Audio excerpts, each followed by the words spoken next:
देखो क्या सारी की सारी क्वालिटी है। पहली बात, NH3 एक प्रबल क्षेत्र लिगेंड है, बिल्कुल राइट आंसर। अपन जानते हैं कि NH3 एक प्रबल क्षेत्र लिगेंड है, ठीक है। और अब कॉपर प्लस 2 की बात करते हैं, तो कॉपर प्लस 2 में अपने को पता है कि ये 10 है और ये 1 है, ठीक है। तो 2 इलेक्ट्रॉन गए, एक यहाँ से गया और एक यहाँ से गया, D9 आया। लेकिन NH3 एक प्रबल क्षेत्र लिगेंड होने के कारण इसका जो एक इलेक्ट्रॉन था वो P में शिफ्ट कर दिया, और ये एक D एक S और 2 P यानी कि DsP2 संकरण बना लिया, ठीक है। एक इलेक्ट्रॉन अयुग्मित भी रह गया। अब देखो इसकी क्वालिटी क्या क्या होगी, आंतरिक संकरण हो गया, ठीक है। वर्गाकार समतलीय ज्यामिति होगी, स्क्वायर प्लेनर। दूसरी बात, ये अनुचुंबकीय भी हो गया, पैरामैग्नेटिक प्रॉपर्टी भी हो गई, क्योंकि एक अयुग्मित इलेक्ट्रॉन है, ठीक है। तो इसके अंदर ये ऐसी ऐसी क्वालिटीज़ हैं, संकरण DsP2, अनुचुंबकीय और ये वर्ग समतलीय, सारी क्वालिटीज एग्जाम्पल में, मैंने ऐसी क्वालिटी एग्जाम्पल में नहीं देखी, आपने भी देखो। तो इस ऑप्शन में क्या आएगा, इस ऑप्शन में आपका आएगा इनमें से सभी। पांचवें के ऑप्शन में क्या आएगा, इनमें से सभी, सभी क्वालिटी इसके अंदर है। क्वेश्चन नंबर 6 के लिए प्रयत्न करो, निम्न में से कौन सा उभयतंतुक लिगेंड की तरह कार्य नहीं करेगा। उभयतंतु लिगेंड की तरह कार्य नहीं करेगा, नहीं करेगा मतलब कि इनमें से कौन जो उभयतंतुक लिगेंड नहीं है, इट मीन्स इसमें से कौन उभयतंतुक लिगेंड।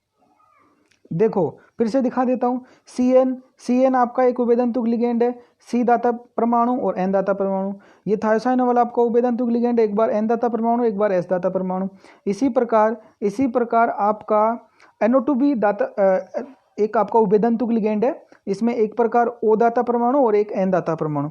तो इसके अंदर ऑप्शन क्या आएगा, ऑप्शन नंबर, इसके अंदर ऑप्शन आएगा आपका कौन सा, ये तीनों उभयतंतुक की तरह कार्य करते हैं, लेकिन ऑप्शन नंबर आपका एसीटेट, एसीटेट जो ऑप्शन नंबर 4 है वो आपको उभयतंतुक का कार्य नहीं करता। अच्छा ये 7 जो है ना, वो 7 है, ये क्वेश्चन है 7वां, ठीक है। 7 जो था वो 7 था आपका क्वेश्चन, ठीक है ना, ये 7 यहाँ पे नहीं था, 7 था क्वेश्चन। और 7वां क्वेश्चन था कैंसर रोधी कारक कौन सा है, ये आपको मैंने बता रखा है। कैंसर रोधी कारक जो है आपका समपक्ष प्लेटिनम है। लास्ट पार्ट के अंदर, लास्ट लाइन के अंदर इसका नाम आया था कि कैंसर के उपचार में समपक्ष प्लेटिनम का आपका लिगेंड कार्य करता है। आगे क्वेश्चन पढ़ते हैं अपन, संकुल में निकल का sp3 तथा ऑक्सीकरण अवस्था +2 है। इसके केस में आपको ज़्यादा समझाने की मेरे हिसाब से जरूरत ही नहीं पड़नी चाहिए। इसके केस के अंदर आपको देखो, जो पहला ऑप्शन है वो आपको पता है कार्बोनिल है, प्रबल क्षेत्र लिगेंड, और प्रबल क्षेत्र लिगेंड इसको आंतरिक संकुलन DsP2 युग्मन पेयर कराएगा। आपका जो दूसरा ऑप्शन है NaCl4, ये आपका दुर्बल क्षेत्र लिगेंड है, जो चाहो कर लो आप इससे, ठीक है। ऐसा एग्जाम्पल आपको दे रखे हैं VBT के अंदर, sp3 इसी का है, और यही आपका क्या बनाएगा, Na+2 तो खैर सब में ही है, यहाँ निकल की ऑक्सीकरण अवस्था Na+2 सब में है, ऐसी कोई बात नहीं है। लेकिन sp3 यानी कि चतुष्फलकीय और +2, ऐसा ऑप्शन आपका कौन सा था, ऑप्शन नंबर 2 था आपका, कौन सा था, ऑप्शन नंबर। फिर रुक करवाते हैं आपको, संकुल NiGly2 में धातु का ऑक्सीकरण अंक तथा समन्वय संख्या क्रमश से होगी। आपको पता है Gly एक द्विबंधुक लिगेंड है, इट मीन्स इसका चार्ज -1 है, तो धातु का चार्ज कितना आ जाएगा, ये लो, धातु का चार्ज है -1, तो ये सॉरी लिगेंड का चार्ज -1 है, तो धातु का चार्ज कितना आ गया, +2। और एक द्विबंधुक लिगेंड कितने कोऑर्डिनेशन बॉन्ड बनाता है, 2, तो 2 कितने बनाएंगे, 4, तो समन्वय संख्या कितनी है इसकी, 4, और ऑक्सीकरण अवस्था कितनी है, 2। तो जो 2 और 4 वाला ऑप्शन है, 2 और 4 वाला ऑप्शन कौन सा है आपका, 2 और 4 वाला ऑप्शन है आपका कौन सा, फर्स्ट ऑप्शन। 9 में फर्स्ट ऑप्शन राइट आंसर, ठीक है। अगला क्वेश्चन चलते हैं 10वां, निम्न में से द्विबंधुक लिगेंड कौन सा है, वेरी सिंपल, द्विबंधुक लिगेंड कौन सा है, एथिलीन डायमीन द्विबंधुक लिगेंड है, ग्लाइसिनेटो द्विबंधुक लिगेंड है, DMG द्विबंधुक लिगेंड है। अच्छा जिसने ये लो, एथिलीन डायमीन आप जानते हो द्विबंधुक लिगेंड है, ग्लाइसिनेटो आप जानते हो द्विबंधुक लिगेंड है, और ये आपका DMG, ये आपका DMG है, डाइमिथाइल ग्लाइओक्सीमेटो, ठीक है, ये भी द्विबंधुक लिगेंड है। इट मीन्स ऑप्शन में क्या आएगा, ऑप्शन में आएगा सभी द्विबंधुक लिगेंड है, यानी कि 4, चौथा आपका ऑप्शन राइट कौन सा होगा, तो इसका चौथा ऑप्शन हो गया।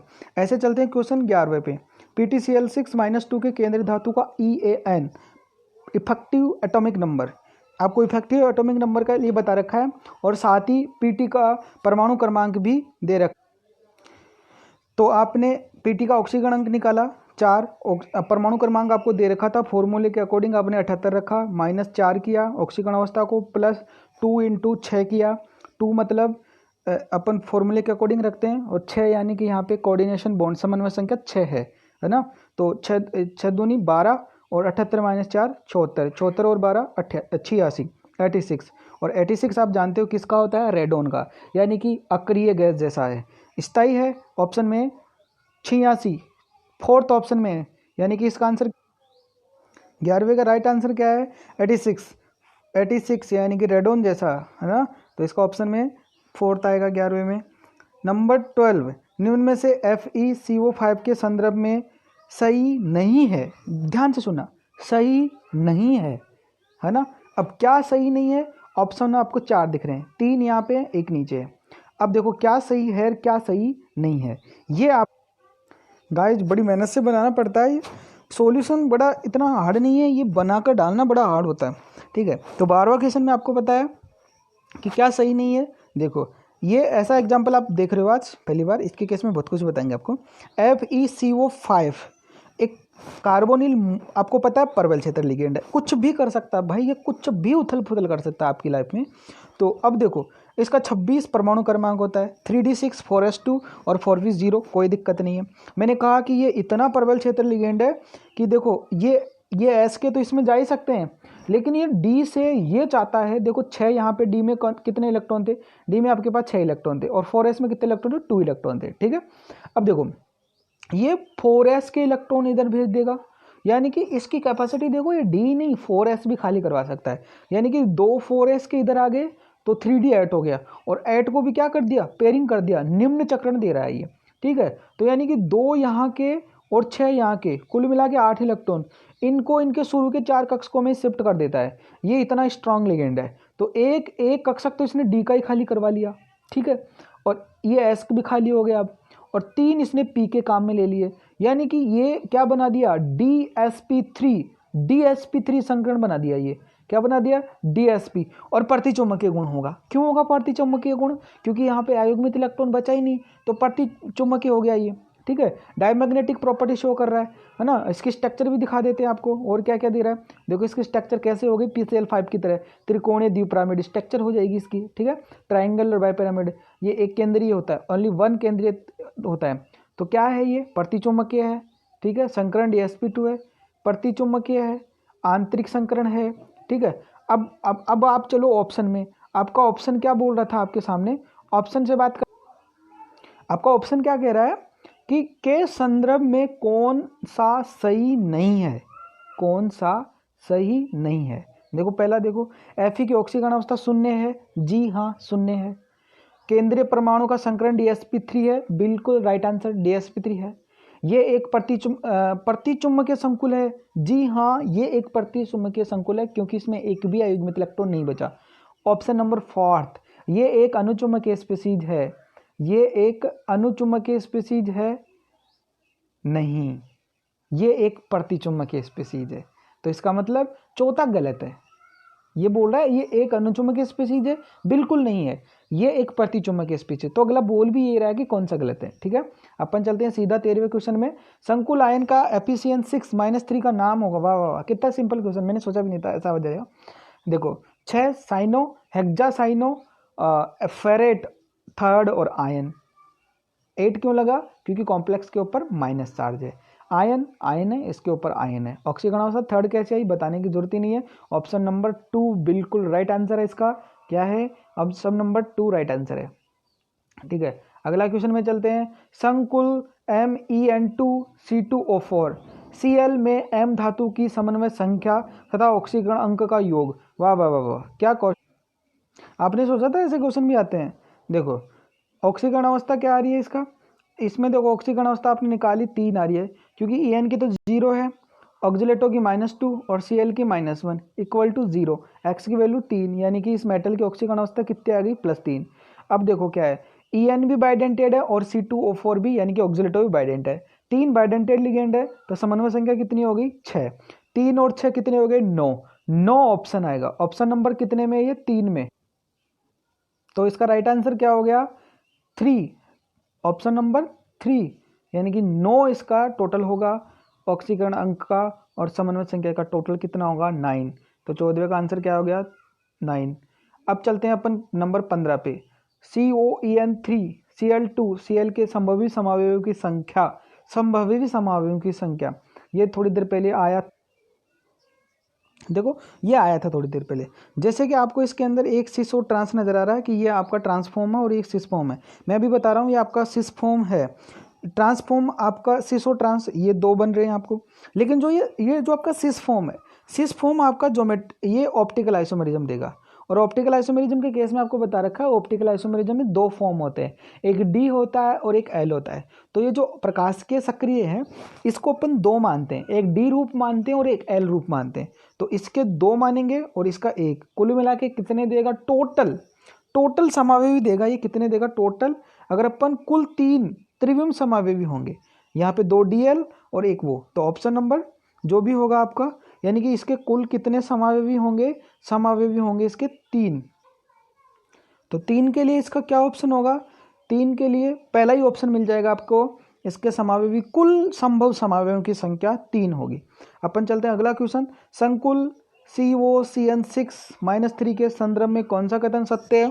बिल्कुल आप सही समझ रहे हो, वही है जो आप समझ रहे हो, बिल्कुल सही जवाब इसका। आप मुझे लग रहा है इसका बिल्कुल, ये देखो ऐसा आप बचपन से देखते आ रहे हो, ये आपका एग्जाम्पल था COCN6-3। इसकी आपने कोबाल्ट की ऑक्सीकरण अवस्था निकाली, भली भांति +3 आ गई, कोई दिक्कत नहीं आई, मुझे पता है। अब बचा क्या आपके पास, अब आपके पास बचा डी में कितने इलेक्ट्रॉन बचे। देखो कोबाल्ट का डी में अभी फिलहाल आपके पास 3D6 बच रहा है, पहले 3D7 और 4s2 होता था, अभी 3D6 बच रहा है। लेकिन CN कितना, मतलब आप जानते हो कैसे प्रवृत्ति का लिगेंड है, ये प्रबल क्षेत्र लिगेंड है। तो ये क्या कराएगा, निम्न चक्रण यानी कि युग्मन कराएगा, और युग्मन करा दिया, 2 कक्षा खाली करा लिया, दादागिरी है इसकी। तो अब क्या कर लिया, 2 कक्षा खाली करा दिया, तो इसने D2sp3 संकरण बना दिया। और आगे देखो इसमें T2G के अंदर सारे इलेक्ट्रॉन आगे, निम्न चक्रण है, ठीक है। तो ये एक अयुग्मित है, ठीक है। क्यों, क्योंकि इसमें एक भी अयुग्मित इलेक्ट्रॉन नहीं है और प्रतिचुंबकीय गुण प्रदर्शित करेगा, निम्न चक्रण होगा। तो इसका ऑप्शन में है कि जो प्रतिचुंबकीय गुण यानी कि जिसमें एक भी अयुग्मित इलेक्ट्रॉन नहीं है और निम्न चक्रण दर्शाता है, ऑप्शन नंबर 2 इसका राइट आंसर, ठीक है। क्या क्या बोला ये, देखो ये बोलना चाहता था, फर्स्ट ऑप्शन में बोल रहा है अयुग्मित इलेक्ट्रॉन नहीं है। उच्च चक्रण विन्यास है, बिल्कुल नहीं, उच्च चक्रण नहीं है, निम्न ही है। अयुग्मित इलेक्ट्रॉन नहीं है, ये निम्न विन्यास देता है, बिल्कुल राइट आंसर 2 इसका बिल्कुल राइट आंसर है, ठीक है। आगे चलो 17वां 2.84 बोर मैग्नेटो चुंबक के आघूर्ण दर्शाने वाले आयन। अब देखो कॉमन सेंस है, 248 किसका रूट हो गया, देखो फॉर्मूला अपन जानते हैं इसके केस में, पहले इनके केस में सबके केस में अयुग्मित, देखो अयुग्मित इलेक्ट्रॉन निकालने का फॉर्मूला कौन सा होता है, म्यू बराबर n+2 का रूट, ठीक है। और म्यू का मान है 2.84, फॉर्मूला लगाया। अब कुल मिला के बात ये आती है कि ये कितने रूट का मान है, तो अपन जानते हैं कॉमन सी बात है 8 रूट का मान है, यानी कि 8 कब आए, जब n की वैल्यू 2 हो। और n की वैल्यू 2 हो, n की वैल्यू 2 हो, कैसे हो जाए n की वैल्यू 2, इसी बात को समझो, कब हो n की वैल्यू, देखो कोबाल्ट +2 में, कोबाल्ट +2 के अंदर D7 है, ठीक है, D7 है। अगर आप इसको भरते हो तो अभी आपके पास कॉम्प्लेक्स है नहीं, आप वो टंटा छोड़ो कि ये दुर्बल क्षेत्र है, प्रबल क्षेत्र है, अष्टफल की है, चतुष्फल की है, वो मैटर नहीं है। अब तो आप VVT का कोडिंग निकालो, ठीक है। तो 3D7 है, 7 भरते हैं आप तो 1 by 1 भरे, 3 अयुग्मित आ गए। निकल +2 में अगर आप इलेक्ट्रॉन भरते हो तो D8 आता है, तो इसके अंदर 2 अयुग्मित आ गए।